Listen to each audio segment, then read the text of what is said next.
Hello, I'm Fred Dibnah and I'm a steeplejack. That's an example of how I earn my living, you know. And we've had so many letters saying, how do you put the ladders up and how do you actually knock a chimney down? That, you know, really all I can say is let me explain. Let's start with bringing down a chimney stack. This chimney stack is the last one left in Shaw near Oldham. When I first came to Shaw there were literally dozens of chimney stacks and this one is the very last one. As you can see, in some ways it's almost like chopping a tree down, you know. We've basically removed the half of the circumference of the brickwork of the base of the chimney and propped it up on sticks. And hopefully when we're going to build a big bonfire around the bottom, and when we light it the sticks will burn away and hopefully the thing will fall down somewhere over there. Basically you need the sticks because the brickwork, people are under the impression that mortar holds bricks together, but in the case of a chimney it's just gravity that's holding the thing together. As you can see here, you know, the bricks are quite loose. And of course, if you started to attempt to chisel a big hole in the bottom, the brickwork would all fall down and you'd get a great racking up at 45 degrees to a point, and it would look a right mess, you know, sort of thing. It's much better to proceed a bit like coal mining, you know, in an orderly manner with the pit props and sort of it gives you a better feeling of confidence, you know. You wouldn't be able to prop the thing up, you see, because all the brickwork would have fallen off the front. You see, the brickwork's quite loose, really. In fact, we've had trouble all the way around with them. They would have just fallen off, you know, sort of thing. The mortar in this chimney stack isn't very good. It's just gravity that holds one of these things up. It isn't stuck together, you know, like concrete. We've got some nice vertical cracks appearing now in the side. That's a nice brand new crack going down there. And then there's another nice new one here that's come all nice and pink inside, you know.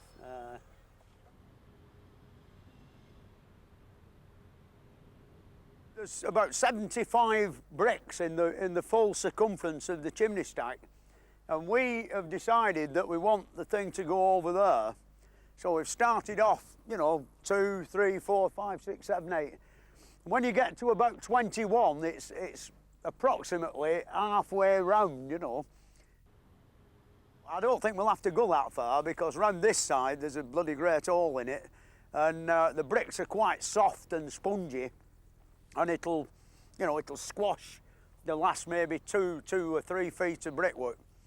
There's quite a lot of weight now on the sticks, and these 2 spots here when we started last Friday cutting the brickwork out, the spikes went in the slots, but now it's 3/4 of an inch above, so this mouthing has shut up 3/4 of an inch, which in depth. That means that the whole thing has come over about 8 inches at the top towards the way we want it to go, which with all these houses about, that's a very welcome feeling, I'll tell you.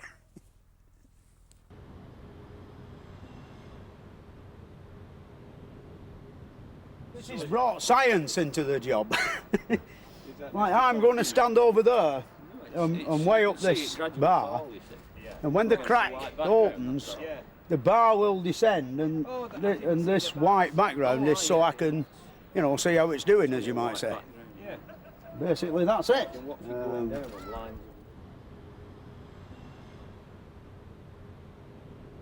Yeah, the next move really is to build a bonfire.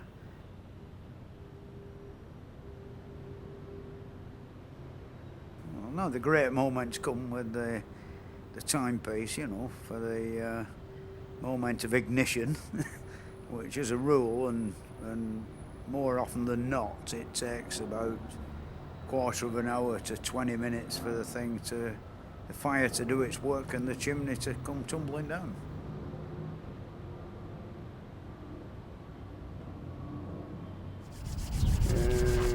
try this end.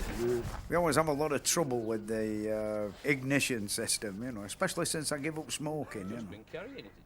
You've got to put the feelers out for a light, and it's nearly always a cigarette lighter that won't work properly. But we've never really been let down. We've always managed in the end. It's looking good now, actually. The bulk of them were behind them trees and all that. Neil's gone getting gent with a, you know, I mean, all them pellets there have come in the field, haven't they? I will go and just light this preliminary small fire. The other important thing is to get the heat going up the inside of the chimney before the main bonfire has got old, because you can end up with the reverse action. The fire is sucking cold air down the middle of the chimney, and it's feeding the fire with oxygen from the inside and not the outside.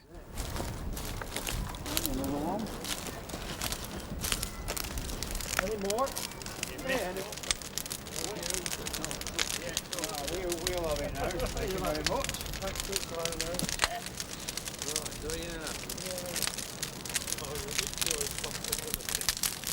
It's like some sort of ceremonial burning of a witch, isn't it?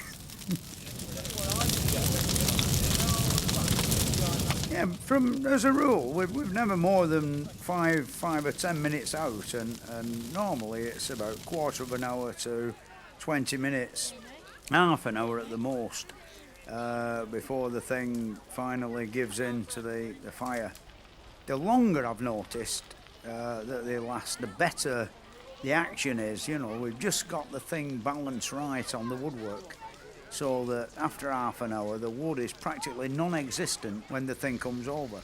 If you've actually taken too much out and the thing comes before the timber is sufficiently weak, you get a much messier job, a bit similar to a dynamiting operation. You know, you get the weight of the chimney comes over onto the wood, which is still very strong but not strong enough to hold the thing up, and then of course it sort of pushes the brickwork apart.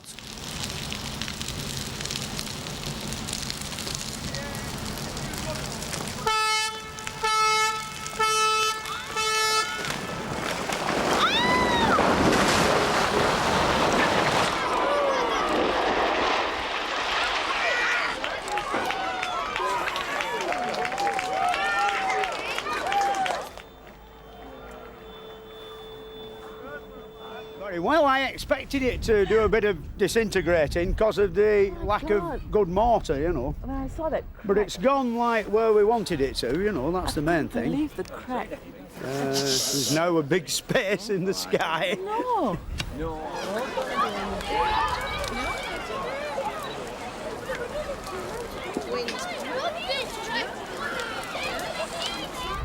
Did you have that whole smoke, all the sand coming towards you? Oh, we had a few bricks within a yard or two my of us, you know. We've got to back up rather quickly, you know, to get out of the way, like. Was it as spectacular as you expected? Well, I didn't see a lot of it. I was busy dodging them few bricks. And you see, when it went over, it kept cracking further up and further up. And then finally, bottom blew out, didn't it? And boom, you know, before it went over. Well, that's when you get the bricks like chasing you down the road, sort of thing. You know. But I'm very pleased. It went very well.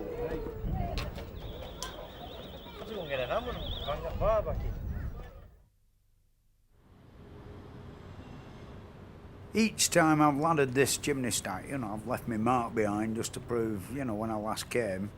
And, you know, I pointed all the holes up, and in a way it's to tell me which holes are mine and all, to put me ladders up on the next visit, to make sure everything's nice and safe.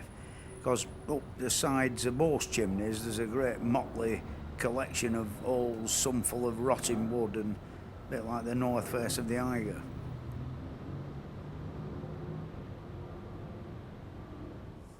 No doubt you're wondering what we're doing here today with this here magnificent creation, Moonshot 150. The thing is, what we've got it here for is I'm going to ladder this 200-foot tall pile of bricks, and Arthur's going to follow me. Arthur's the cameraman's going to follow me stage by stage up the side of the chimney, you know, sat in this here basket with his camera. I have one of these. It's a lot easier than putting ladders up chimneys, but they come very expensive. You know, I can't really afford one, so I'm still stuck with doing it the hard way, the old-fashioned way. So here we go. We'll make a start. Well, basically, this is sort of a packing that keeps the ladder off the wall of the chimney, so there's room for your boots to go through, you know, on the rungs of the ladder. There's two schools of thought in this. One that, you know, tying them on with string is time-consuming and all that, which it is. But the thing is, when it's being pulled up the side of the chimney, you know, by my mate here, and it bangs against something, it only busts the string, you know. Like the other school of thought is have a metal construction that's bolted to the ladder, which when that hits an iron band or something like that, it busts the bloody ladder, you see. String is cheaper than brand new ladders. So, but it does take a bit of time for tie them all on. Yeah, that's the only problem. Right. It's going to be just underneath the third rung, so there's room for your boots. They've just got to be just underneath the third rung, so there's room for your boots there. If you tie it on there, it's amazing how it gets in the way. You know, it's in the wrong shop because there's no room for your feet.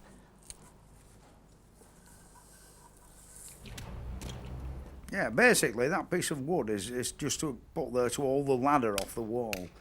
Here we are drilling the first hole in you know, which is there is an hole actually there that's just been pointed up.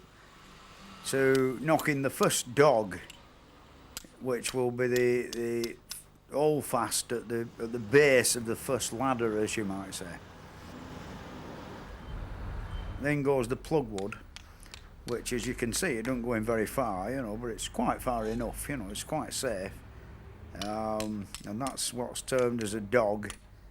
Then I'm going to knock in now, knocking in now. And the next stage is to the piece of rope. It's called a lashing, and it's a piece of rope about 5 foot long with a loop spliced on one end, as you can see.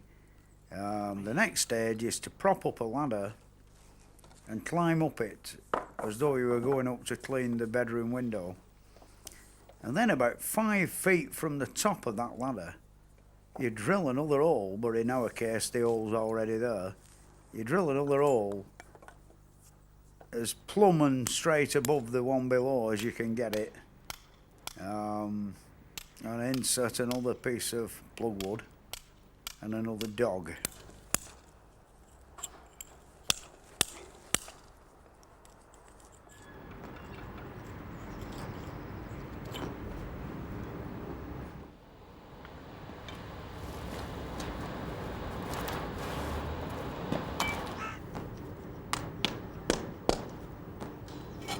As you get a bit higher up, the holes have a tendency to get a bit deeper. I think it's called fear.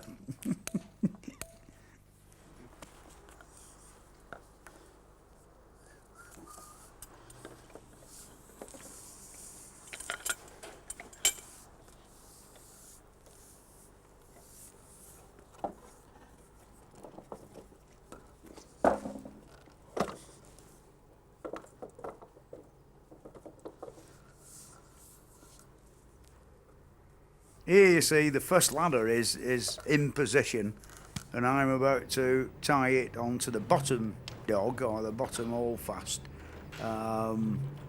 which you know, that's where the beer belly comes in handy. It's sort of round the hook, round the side of the cheek of the ladder, under the rung, round the hook, round the other cheek of the ladder, round the rung, and then back round the rung below, and a 12-inch on, and that's got it fast. It will not come off. And the thing to do also is use as much of the rope up as you can, because in a gale the ends start to blow about, and the whipping comes off the end of the rope, and then you've got one with like a cat o' nine tails end on it, you know, blowing about in the wind. That is the pulley wheel to pull up the next ladder.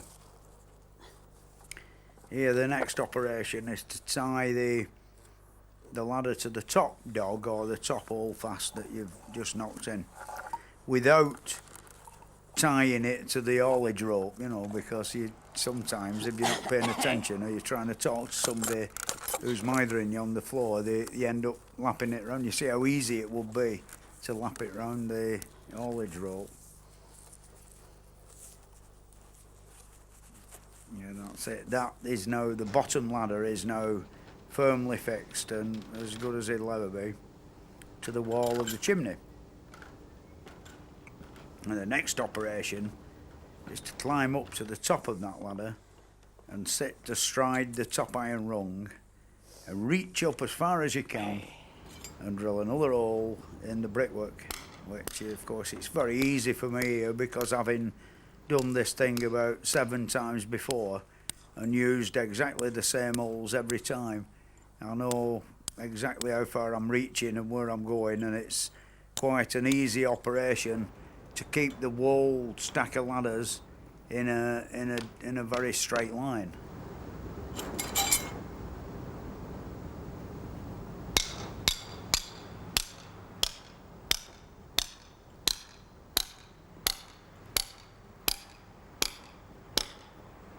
If you're putting them up and you wander towards one side, when you're putting the staging up at the top and you've got one ladder that's maybe 2 foot gone a bit sideways and say the other one's gone the other way, it looks rather an erratic effort at the top, you know, everything's out of line and out of square.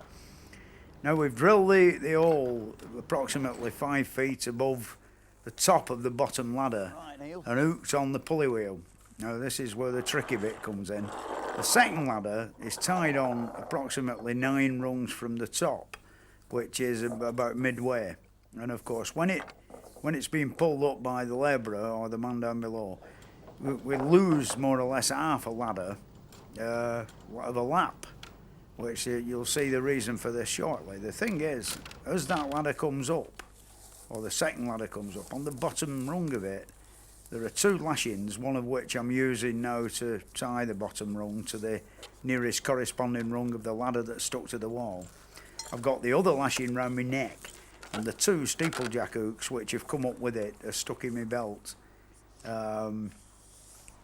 Now, that's a secondary sort of safety precaution, the one with just a clovitch round the side, just in case that hook there that I've got my hand on, or the one that the pulley's on, if that happened to come out, I'd still be in with a chance, you know. The ladder would still be connected with 2 hooks to the bottom one.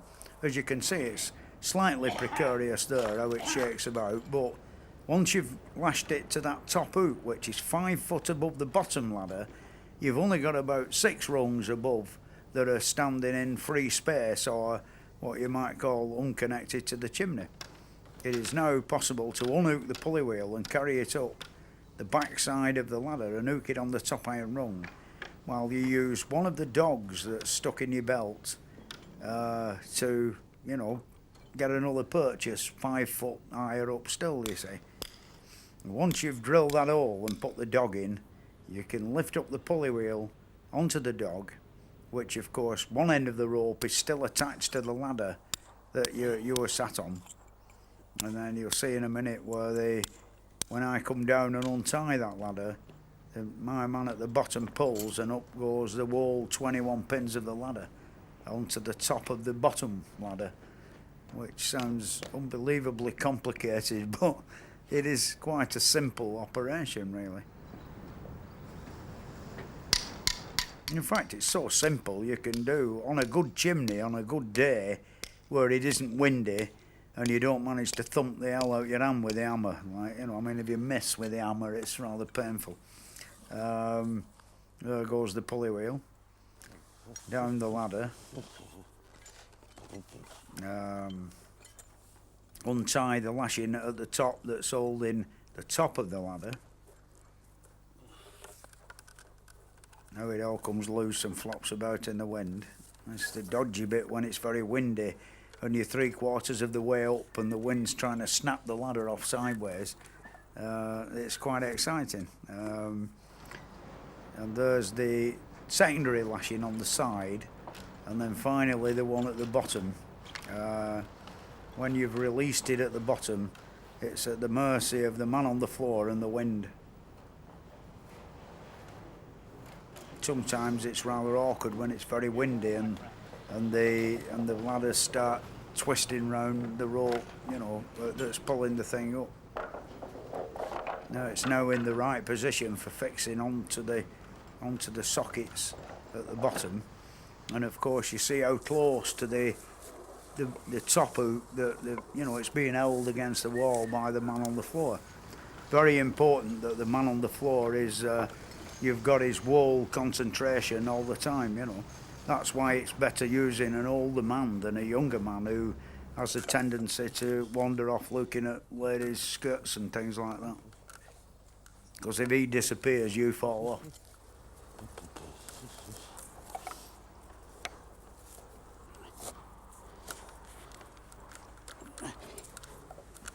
That's the setting ladder up, and that's what it's all about. Well, almost up.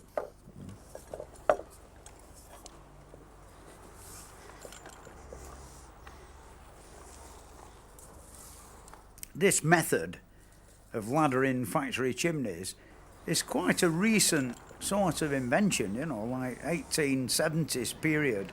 A bit before then, they actually flew kites to get string across the tops of chimneys, you know, a right weird situation.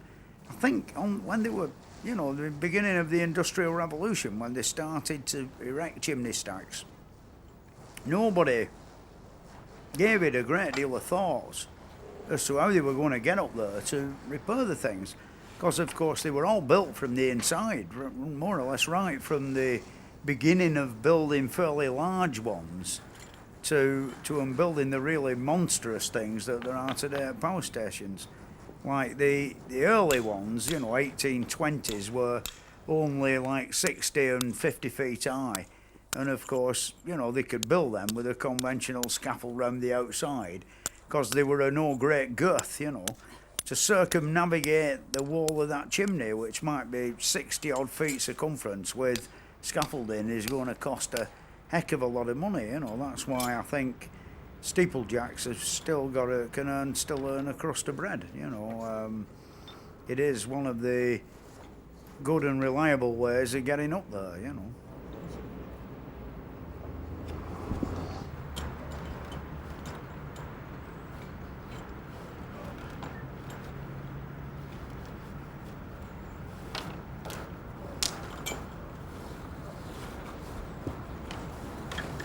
Basically, having got the second ladder up, you've more or less conquered it in a way, how you actually do the job. The thing is, you just keep repeating the process, 9 rungs from the top, 2 lashings on the bottom and 2 dogs, and up it comes, and all as you're up there with is your hammer, your chisel, the plug wood, and the end of the pulley wheel and the rope. The important thing not to do is let the rope run through the block and go tumbling down, which means that you've got to come down and get the end of the rope and carry the thing up, which 200 foot of hemp rope is fairly heavy, and by the time you've got back to the top with it, you're getting a bit out of breath. The other thing is, the higher up you get and the harder it gets, you know, because of course the guy at the bottom has got to pull the ladder up further, and you've got to send the end of the rope down further. And also the progression towards the top as you get higher it slows down a bit. This basically is an inspection to give a quote for any forthcoming repairs that need sorting out. Over the years, the first job I ever did were above the collar, the 10 feet of brickwork above the collar. I put some new iron bands round and pointed it all, and a new lightning conductor rob. Then on subsequent visits, I pointed all the panel work round the top 30 feet. And now from the sailing course below that to below the green and white banded area of tile bricks, it's badly in need of pointing, so I'm going to give them an estimate to do that.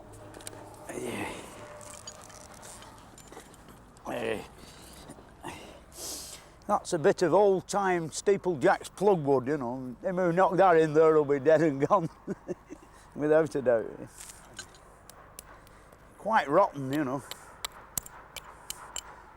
These patches I pointed up, they were some very poor quality Steeplejacks damaged the brickwork, you know.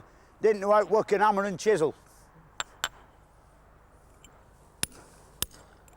It's always policy to leave the ladders there until you've come to the financial arrangement with the management about whether they're going to have it done or not, which saves you having to put the ladders up again. The thing is that having secured the contract, if we're going to do it, we've then got to put what's termed as a staging round the top.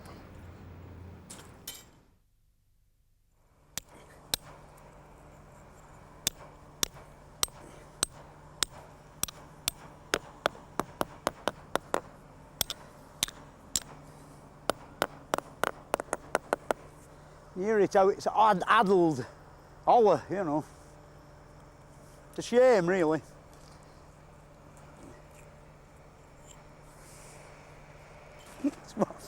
Getting near the top, it's always like that, you know.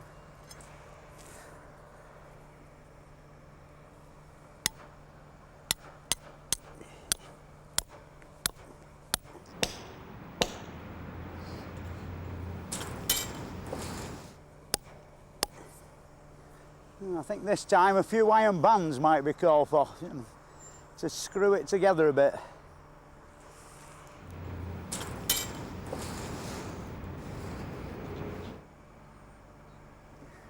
A bit of me pointing come out up there on them big copings. Can you see it? 6 inches off the lightning conductor.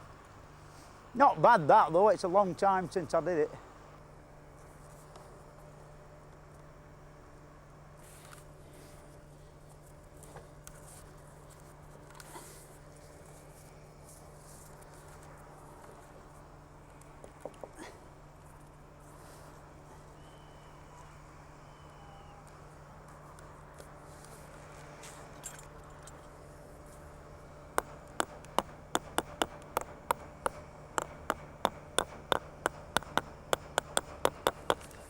Some of them are loose. it's a trifle huddled around that area. I don't think the full 9-inch headers, they're only halves, you know. Well, an header is a brick on end, like that should be. But I don't think it is. They wouldn't sound as holler if it were a full 9-inch brick going in. It's only half of one, I think. I'm only surmising.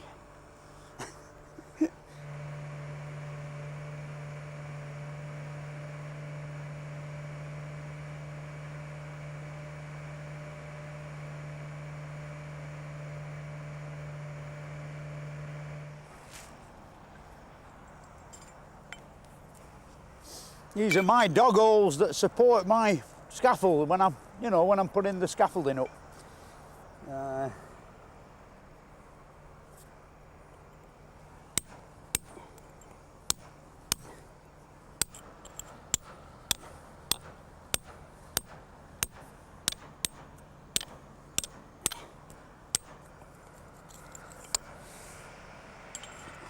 When you sat on top of there, like king of the castle, the view used to be quite interesting in this area. There were numerous collieries, the last of which disappeared a few months ago, and lots of mill chimneys, and I think you can see about 4 left now out of all of them, out of dozens and dozens.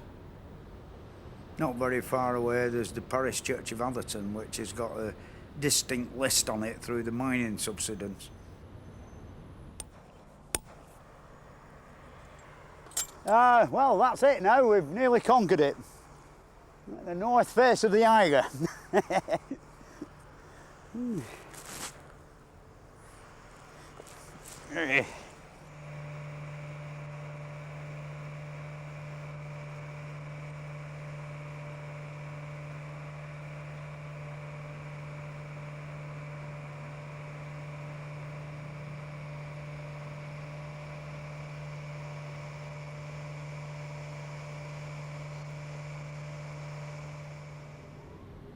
Not all chimneys are a nice, beautiful pile of bricks. You know, the modern ones are made of steel and they've still got to be repaired and worked on.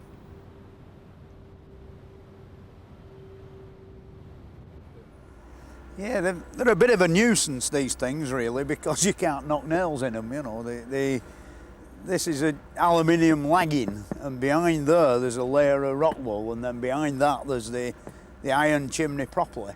So of course you can't knock nails in them. You've got to tie wire lashings all the way around, and then tie the ladders to the wire lashings in this manner. And then of course all the platform up the top is all tied to the ladders. And like what we're doing really today, the storm blew away the top two rings of aluminium lagging, and we've replaced them, and whoever did the job didn't really put enough self-tapping screws in. So what we're going to do is go in between every screw and put a pop rivet in, you know, and that should stop it blowing away. And then when we've done that, we're going to paint it all. Yeah, basically it's all held up by gravity and string, but I've plenty of faith in it. I don't think it'll fall down. As you can see, it's quite solid, you know. Hey. All the self-tapping screws are unscrewing with the vibration and the wind. They've fallen out altogether round here.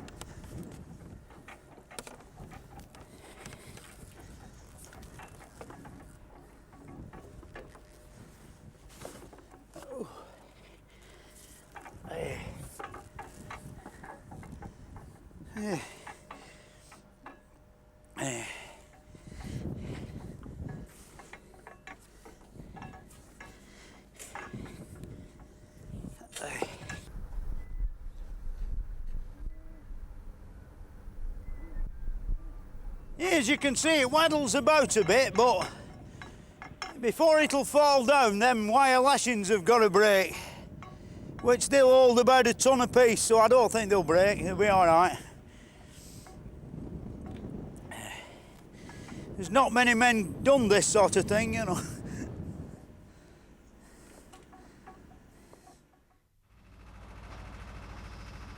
This chimney in Leicester is slightly different because it's got a square base, and the base of it is in the corner of a cellar. So we've got to get it to come out of that corner, actually falling towards a corner, which necessitates removing the brickwork of both sides, you know, so we have a diagonal line through it from corner to corner. And of course the first prop is the one right on the corner. And you know, we have vans then along each side, sticking a prop in on one side and a prop in on the other, until eventually we end up at both the corners. No doubt you've noticed we're all wearing tin hats, you know. The health and safety executive got a bit stroppy, so we had to get them out of the Land Rover and stick them on. These tin hats get in way a bit sometimes, you know. They sort of, when you're getting in the hole to measure the length of a pit prop, you've got an extra 3 inches on top of your head, you know. I shouldn't think for the life of me that if the wall thing came down, it wouldn't stop you getting a shorter neck.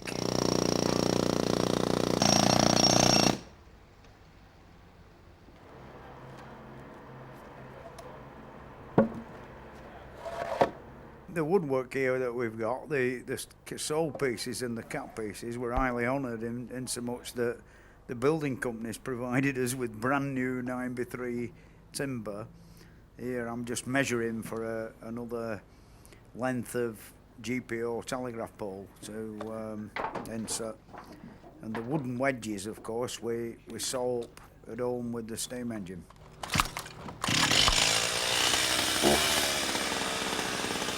My apprenticeship as a joiner, God forbid, comes in quite handy now. You know, I can at least cut the ends off square of the props, which is a very important business. You know, they've got to be really good and square so that the faces of the wedges are lying fair with the cap pieces and the top and bottom of the pole, so you don't get undue pressure on one side, as you might say, and cause the pole to split down the entire length of it when it's under great pressure.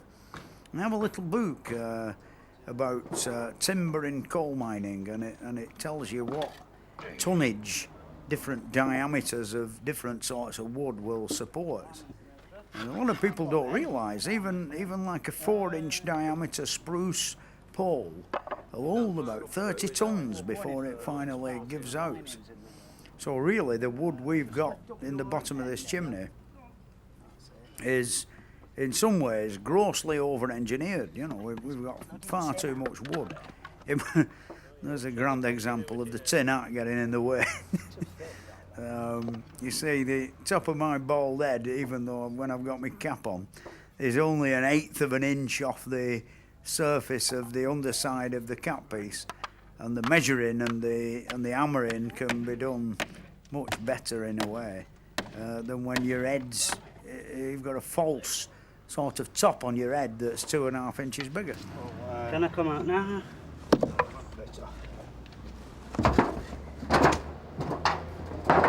Am I done in here, Fred? Frightfully hot. You all ready? Am I finished in here? Well, Can I come out now? yeah, you can come out now. Which way is he getting out? Over there? It's going out that way. Yeah. Sorry, his head off.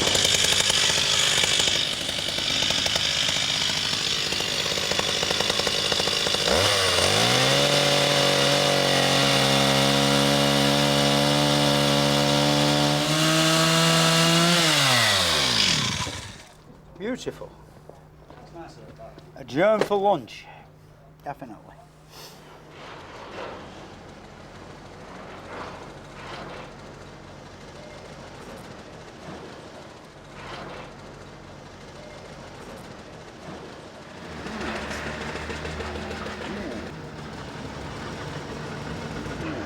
Sort of slowly but surely coming over. You know, when we first arrived here, we drilled that small hole down there and this small hole here and set these two trammels to fit perfectly in the holes. And now, as you can see, it's 1/8 of an inch above, you know, which means that the pressure on the wood, you know, the whole thing's come over. It'll be quite a few inches at the top. You know, same again, you see. Sort of, instead of going down the hole at the top, it's just touching the top of the hole. Another one round here somewhere. Yeah. If anything, it's come a bit more this way by the 64th, you know, than you know, which is all in our favour, you know. It means it's going to go the right way. We've got problems when you put that in there and the hole is sort of is 1/2 inch higher, means it's going the other way. I think we'll be all right, without a doubt.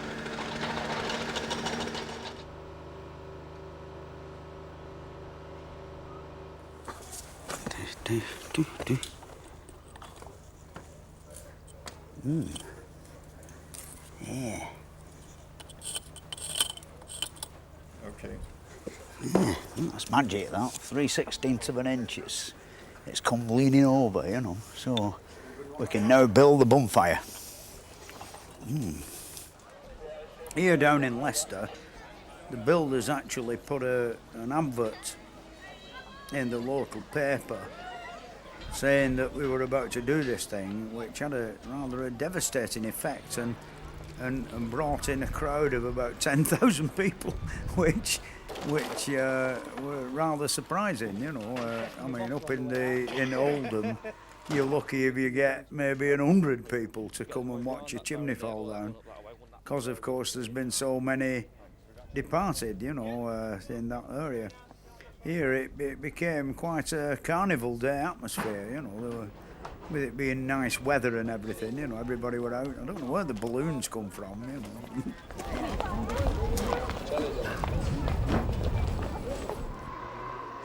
The health and safety people don't like anybody being nearer than 1.5 times the height of the chimney, other than the operatives who are going to do the job. Which I don't know what they think about them, you know. I suppose possibly that they're expendable.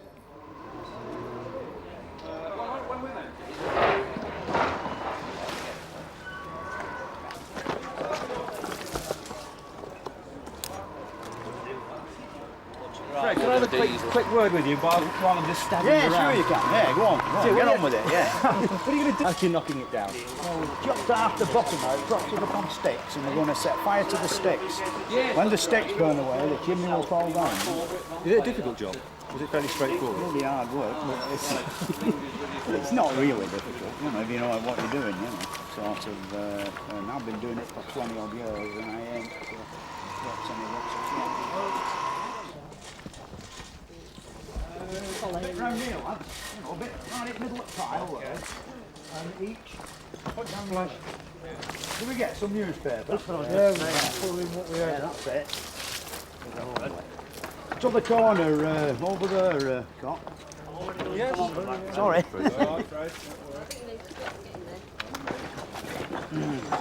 Right. Here's the young lady who's won the prize of lighting the fire. And here we are having the usual amount of trouble with the ignition system.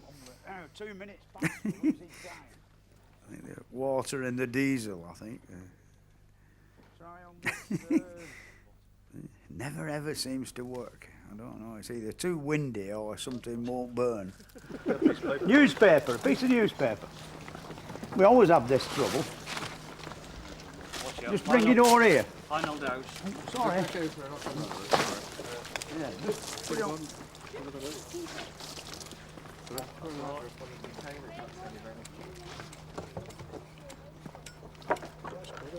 Wet now. Matches, lighters, anybody got a lighter? Got some petrol in the car. The diesel don't take. Sorry. That's it. Try on the edge. That's it. That's the one.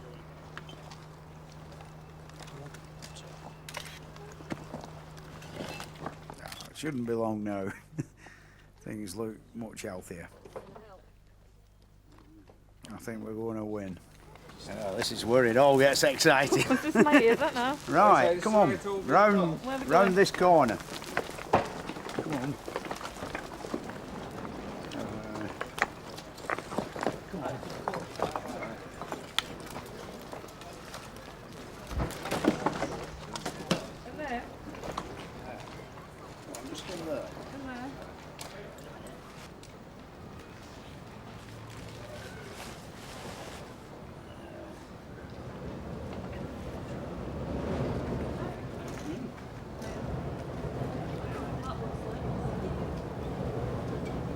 Leave it there for a bit.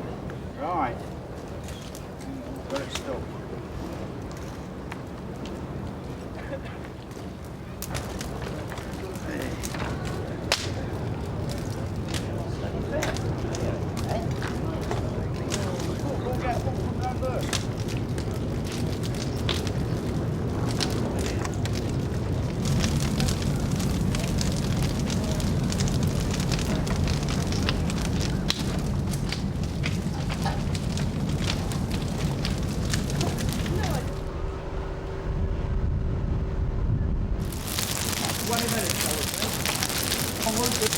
The back. Yeah, all right. Right. Outside up the road. from. Yeah, yeah.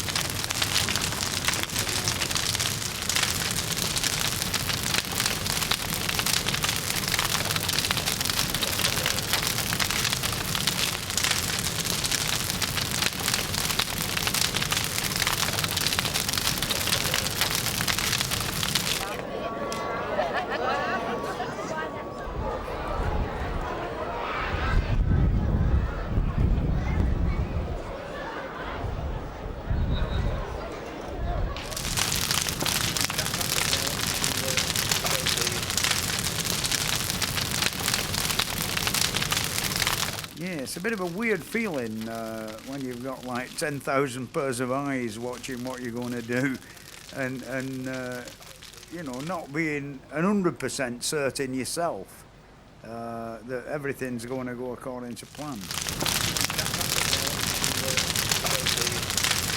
Yeah, you've always got the dry-throated wait of 20 minutes before the thing succumbs to your actions and the fire.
We're 5 minutes out.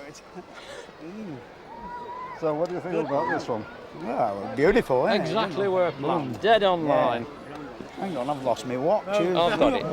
Cheers. I've got it. Yeah, see you, mate. Showing 30, was showing about 32 on your Oh, it's half an hour, that, Just isn't it? half an hour. Yeah, yeah.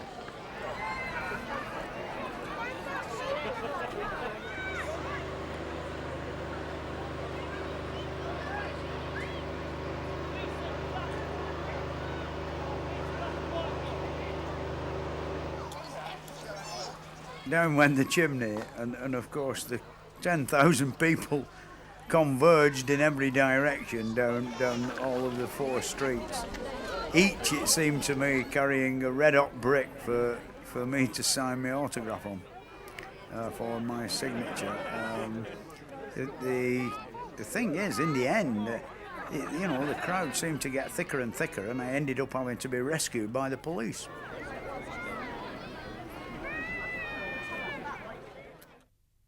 Weathercocks are a new line, you know. I'm on weathercock number 10 at present, and I'd like to make a good job of them, make them all out of brass and copper, and put plenty of gold leaf on. See, it's quite thin, you know, the stuff. It's, you know, you can get different sort of drying times, you know. There's like 2-hour goal size, and, you know, some that last for... You can put it on and it lasts all day. You know, I've never had any of that. Like this will be dry in about half an hour-ish from now, like, and ready for sticking the sheets of gold on.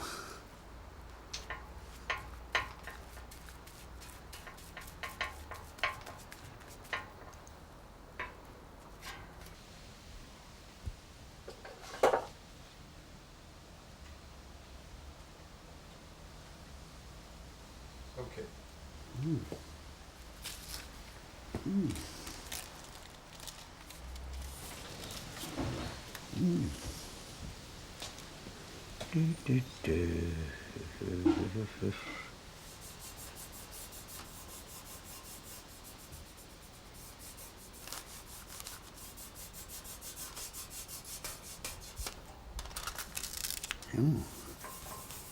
Not rubbing hard enough.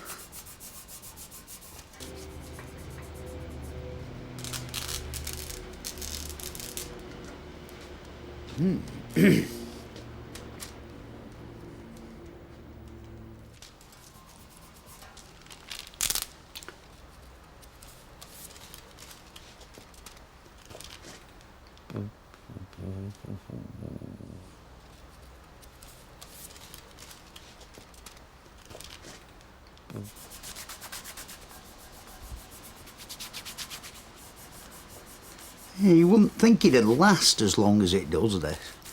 I know, like birds' feet mess it up, you know, when they come and on top sort of style.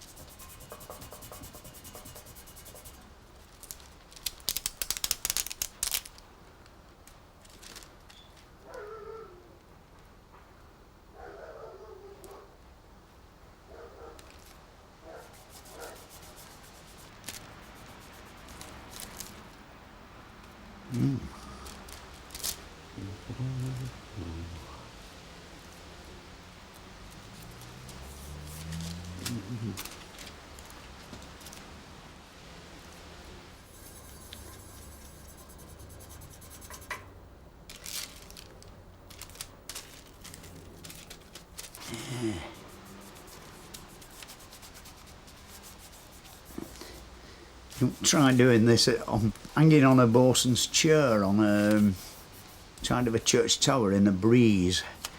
It's quite exciting.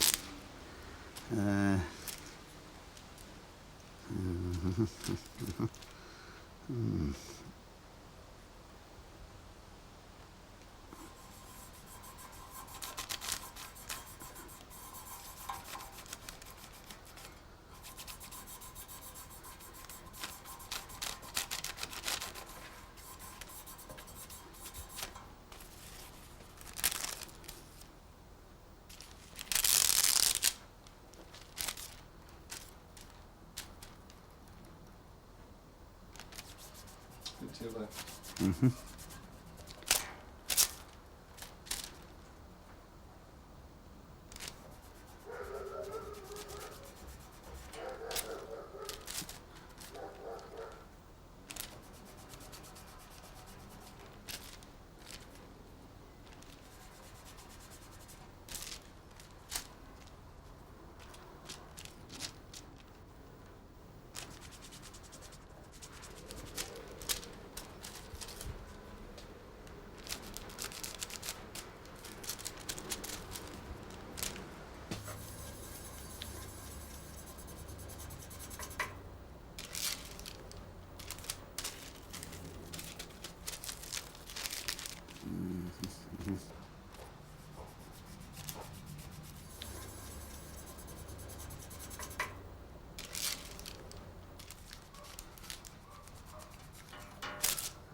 Oh, it's about £20 a bootful, they reckon, and all. And there's 24 of these sheets in a book,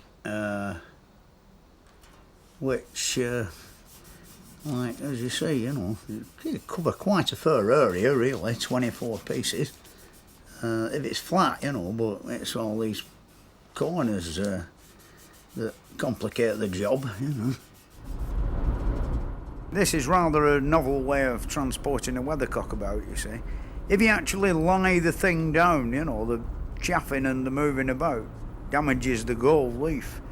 Here it's sort of a good test for it en route to the church spire or wherever it's going, and you don't get any damage done to it. Right, here we go.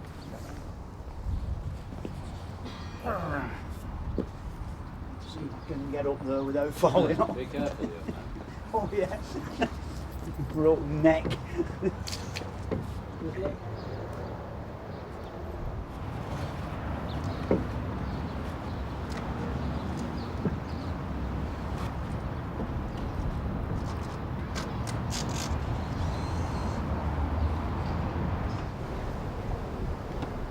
Yeah, this one's a pretty easy one to put up. You know, the only difficult bit is working the compass and getting the north, south, east and west face in the right direction. And of course you always get some character turns up and says it's just a few degrees out that, it should be a bit further around this way.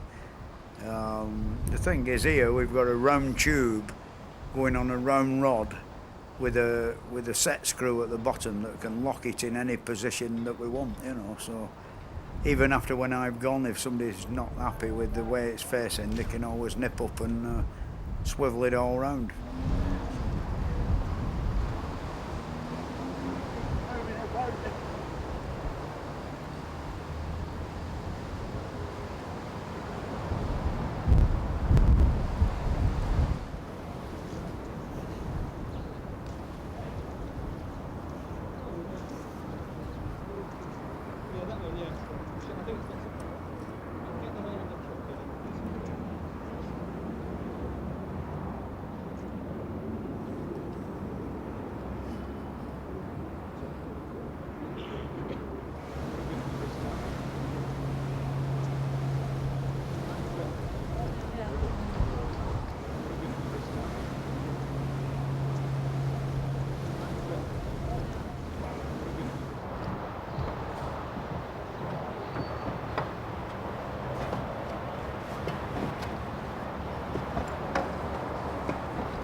We'll get the cock now and stick it up. Have you got the ball bearing, Neil?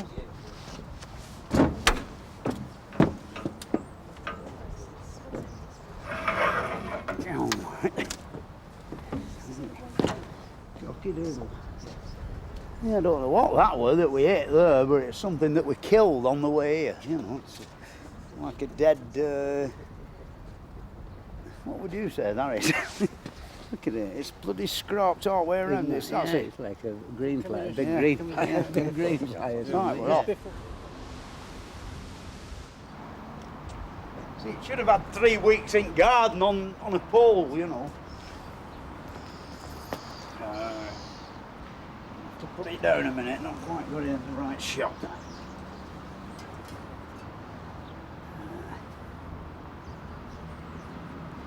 Right, that's better.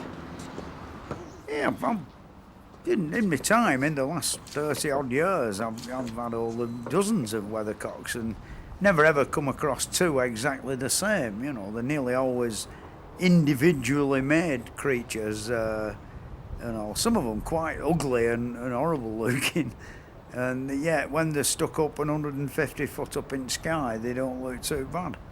But I more or less devolved this design of a weathercock myself in my workshop at home in the back garden, and in some aspects it rather resembles the Tin Man in the Wizard of Oz musical, you know.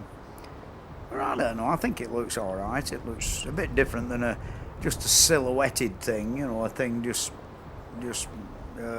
fret worked out of a flat sheet of copper.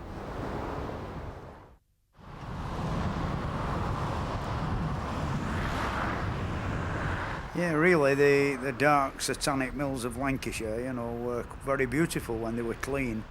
Here, this is a grand example of 3 mills that have been done up and had preservation orders placed on them.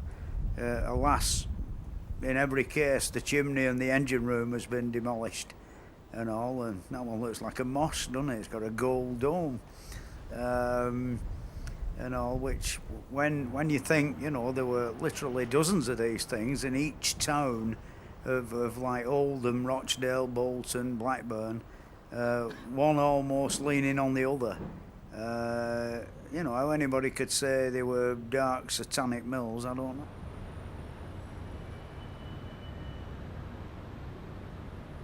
This chimney, unfortunately, is in rather bad condition, as you can see, and it's got to come down. And the thing is, we're going to attempt to do it by our normal method. But the thing, we have a problem in so much that the thing is only 5 feet from the side of the mill, which is going to be a bit tricky.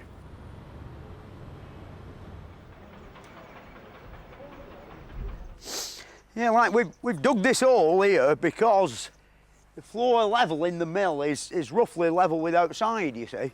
And if we'd have, when the ground were up to level with where you are, if we'd have cut in here, it would have cracked 3 or 4 feet up, which when it goes over, if it kicks back, it'll shove the side of the mill in.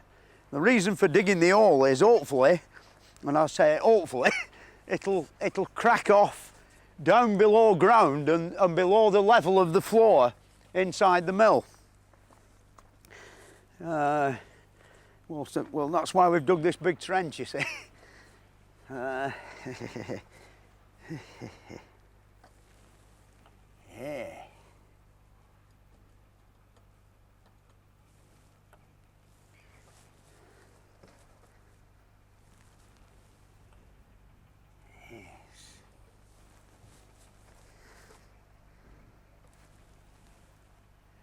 It's an 1/8 of an inch it's come.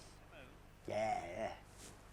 There's got to be a lot of weight on them pillars now, aren't there?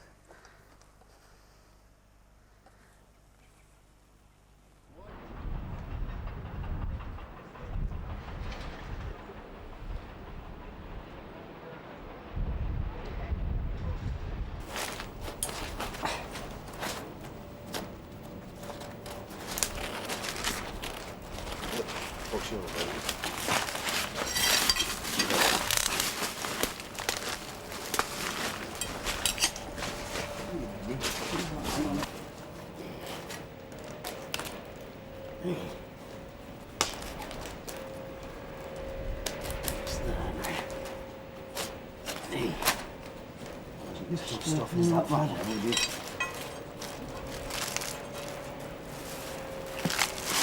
well, this isn't.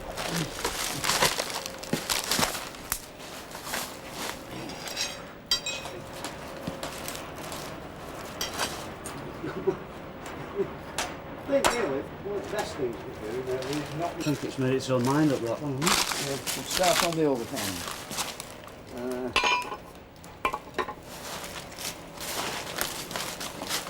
Pretty strong, that, isn't it? Yeah. 6 twists on there now. How many have we got up to the side? Wasn't quite as long the other side. Shall we try knocking the hoops out now and knocking it down all the way around? I'll go round the front. Knocking it, you won't get it down very far, I might tell you.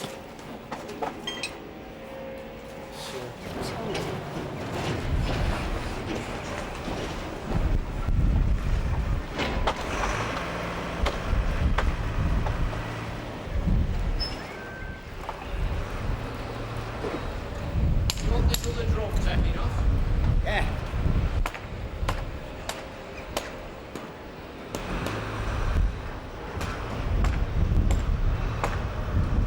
Well, here again, it's got some fairly nasty cracks in the thing round the other side, and the wire hawser is sort of an attempt to keep the base together in one piece till it gets, you know, till it's found out which direction it's going to go in, you know, sort of thing. And I've noticed from previous experience, if you get one with a load of big iron bands round the bottom, it really helps to, you know, keep the thing together when it falls over. The important thing is to keep as much of it from falling backwards, you know, by having this wire hauser lap round. We've done this sort of thing before and it works, you know. It might look a bit sort of strange and a bit puny when you think of the weight that you're dealing with, but it's not like weight, it's just keeping the thing contained, you know, sort of style. And as I say, if it's got to like nearly 45 degrees and it's still got a grip of it, that wire rope, it's not going to do any harm anywhere, you know. It'll come down without touching the mill. Right.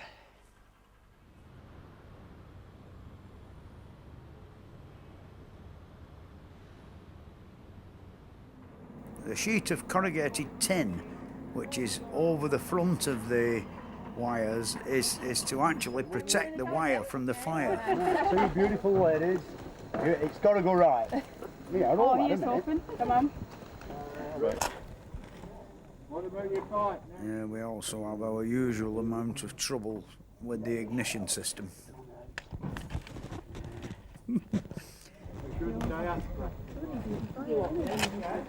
What about your pipe? Want a bit of paper, bit of newspaper. Yeah, I don't know, it's always the same, you know, we can never ever get the thing to go. Why is it always like this, isn't it? Always.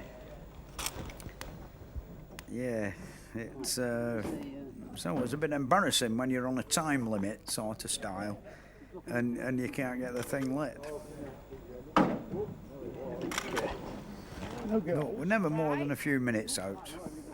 Just show us where to. We just 5 minutes. A bit of paper like that. Once it's lit, it's the beginning of an unbelievable half hour of sort of nervous tension. If you're going to blow something up and you press a button, the thing's just as safe until you do it, till you press the button, as it is, you know, before you start it. With this, it's a bit different. You know, once you've got the fire going, it's entirely out of your hands. You know, it's in the hands of that guy upstairs.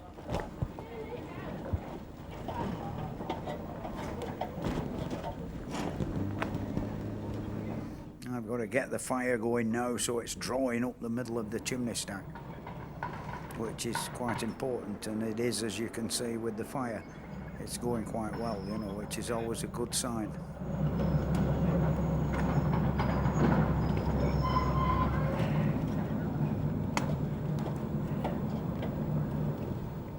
It's slightly frightening when you see how close it is to the side of the mill. An insurance man's nightmare.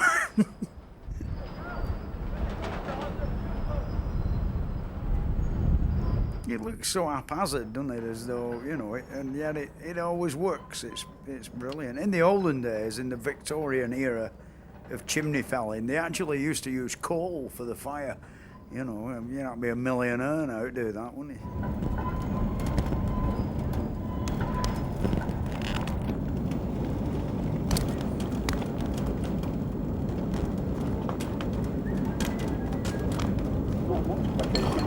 Come on, hurry up.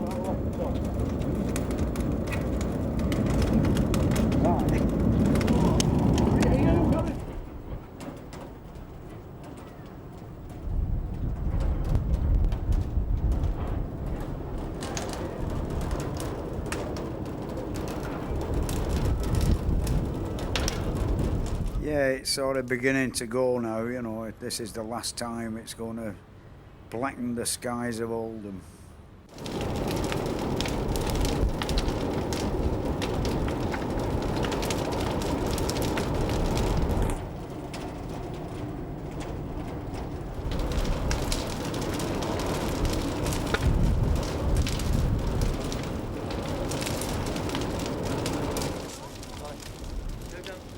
Yeah, with us cutting into it low down on the ground, the normal crack round the base is somewhere below the surface of the ground proper.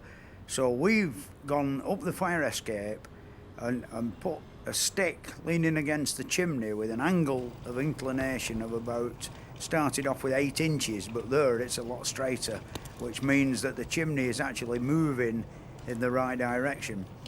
There is a string with a weight on just to keep the tension on, and eventually and ultimately you will see the stick fall out, which means that the chimney is moving and it's going to fall down.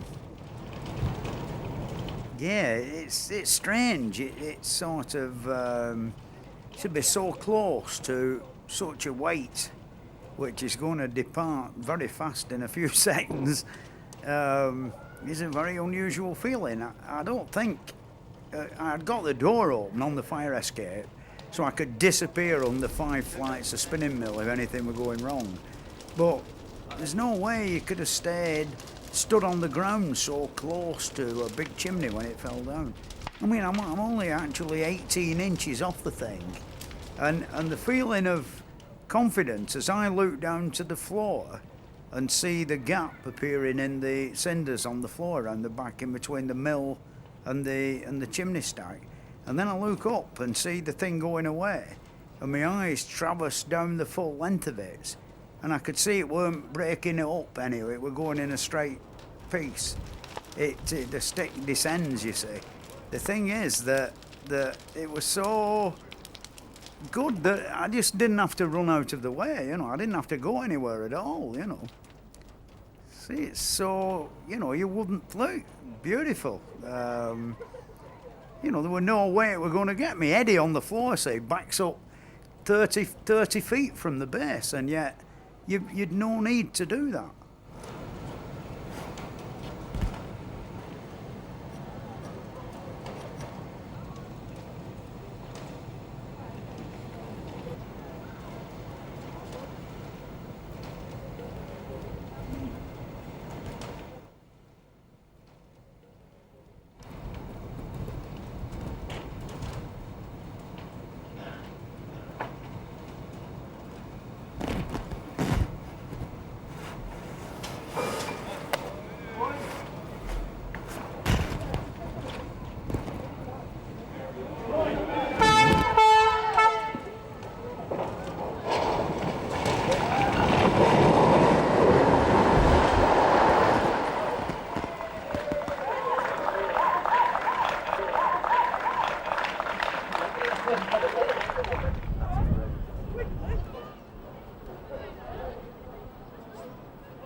Yeah, what do you think of that then?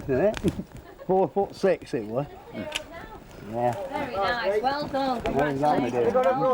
We've got the champagne. You've not even scratched the window frame. Amazing. Very good. Yeah, the wire did the job, you know. It sort of held, it pulled that over, you know. Sometimes that bit can like fall off backwards, you see.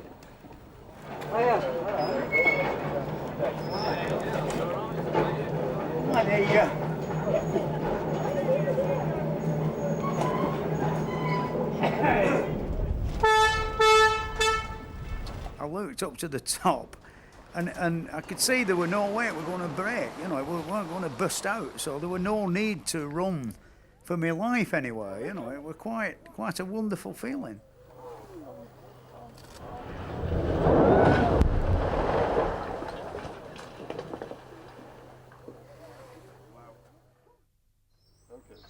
I hope that's explained what a steeplejack does. Thanks for watching, and ta-da!